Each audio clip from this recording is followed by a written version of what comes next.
On May 12, 1998, in the heart of New York, a crime occurred that still remains unsolved. Who is the guilty one? And why, after all these years, has no one come forward with any answers?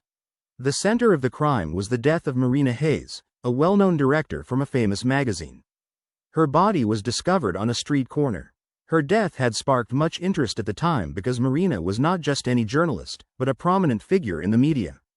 But someone killed her, and for years no one had given any explanations. It wasn't just mysterious, it was terrifying.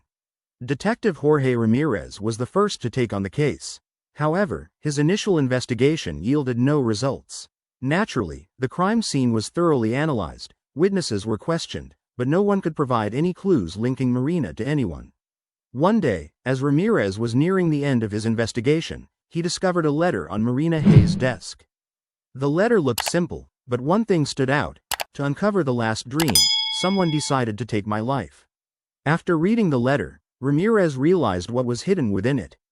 Marina had foreseen that someone would kill her, and that the threat was real, it was going to happen. Upon analyzing the letter, the detective found several suspicious individuals connected to Marina.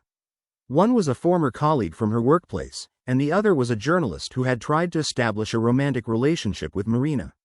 Both of them had shown hostility toward her before her death. But after reading the letter, Ramirez noticed another important detail. Marina had written that, in her last dream, she imagined being killed by a robber. She had often spoken about meeting a shadowy figure in the dark, though she never mentioned who this person was. So, Ramirez made up his mind. Who is this mysterious person? Months of investigation passed, and finally, Detective Ramirez identified Marina Hayes' closest friend, Laura Adams. Laura recalled all the mysterious conversations she had had with Marina, during which Marina seemed to be struggling with something difficult. But in the end, Marina had changed in her final days and had no idea who posed a danger to her. Eventually, after analyzing Marina's computer, Ramirez discovered another intriguing clue.